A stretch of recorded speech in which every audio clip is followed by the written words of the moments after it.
Se eu, engenheiro, se eu, arquiteto, que nunca trabalhei com projetos de bombeiro, que nunca tive contato, que vi muito superficialmente isso lá no período da faculdade, se eu consigo aprender, se eu tenho capacidade, se eu vou conseguir trabalhar e viver de projetos de bombeiro. O que acontece é que muitas pessoas até já tentaram aprender sobre o assunto, mas acabam desistindo, acabam achando difícil, né? Provavelmente essas pessoas não tiveram contato correto com essa disciplina, não souberam iniciar nessa disciplina. Mas eu posso garantir que sim, você consegue trabalhar com projetos de bombeiro. Mas assim, o assunto ele é muito profundo. O que me levou a aprender e virar um especialista em projetos de bombeiro foi o contato que eu tive na prática, foi o estudo direcionado, é a forma que eu recomendo que vocês comecem a entrar nesse mundo. Né? Você não é obrigado a entender toda a legislação no início, saber tudo, porque muitas coisas você não vai aplicar em todos os projetos.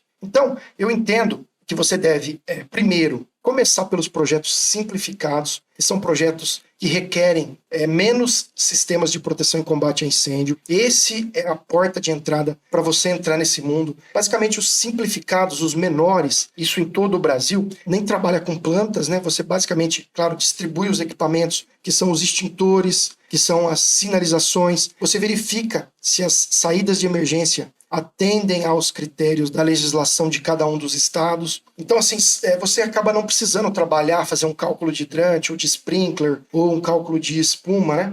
E você vai conhecendo. Uma vez você sabendo aplicar a proteção por extintores para uma edificação pequena, a regra basicamente é a mesma para as edificações maiores.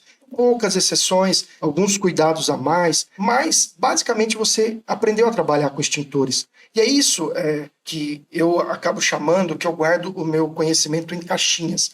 Cada um desses assuntos eu tenho separado em caixinhas, né? E além desse conhecimento todo divididos em caixinhas, o material que eu fui acumulando ao longo do tempo, planilhas de cálculo, modelos já praticamente prontos de projetos. E aí que eu acabei desenvolvendo um método, quem quiser ir um pouquinho mais a fundo no assunto e aprendendo através dele. E qual era o meu método? Primeiro eu tive um contato mais superficial de toda a matéria, eu fui obrigado a dar uma lida nas principais coisas e conhecer bastante sobre o assunto, mas um pouco mais superficialmente. E aí, conforme os projetos iam entrando para eu analisar, eu ia estudando especificamente cada caso de cada um dos projetos. Mas se de repente eu pegar um projeto complexo, porque pode acontecer, eu recomendo que você tenha alguém mais antigo, alguém com mais experiência para te auxiliar nessa caminhada. É melhor você, muitas vezes, dividir esse projeto, você faz as partes mais simples e ele as mais complexas, e você ir aprendendo e pegando o jeito desse projeto, do que você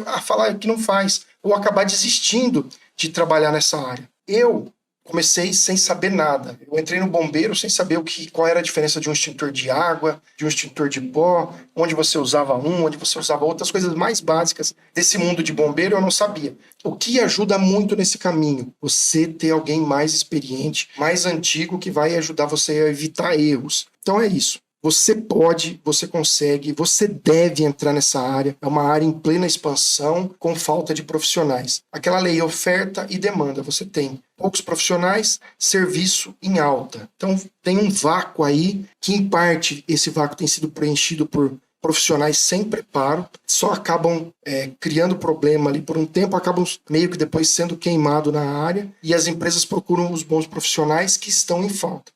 Em todo lugar que a gente anda, em toda edificação que a gente entra, tem que ter essa proteção. Se não tem, está errado. Com exceção às residências unifamiliares, todos os lugares têm que ter proteção de combate a incêndio. Tem que ter o seu projeto aprovado junto ao Corpo de Bombeiros e o seu AVCB à vista para todas as pessoas ali estarem verificando que essa edificação está regularizada perante o Corpo de Bombeiros. Se você está desgostoso com a área, se você é engenheiro, arquiteto, e está desgostoso, de repente você está trabalhando uma coisa nada a ver com o ramo de engenharia, está trabalhando CLT, trabalhando com horário amarrado, com salário baixo, você muitas vezes não consegue prover para sua família aquilo que você gostaria, né? Esse é um mundo que vai te proporcionar isso. Então, você sim, você é capaz de trabalhar nessa área de projetos de bombeiro, você é capaz de dar uma melhora para sua família, ter uma melhora de vida, buscar ajudar seu pai, sua mãe, seus filhos, sua esposa, ter reconhecimento. E tudo isso através da engenharia, que muita gente tem desistido, e tudo isso através dos projetos de bombeiro.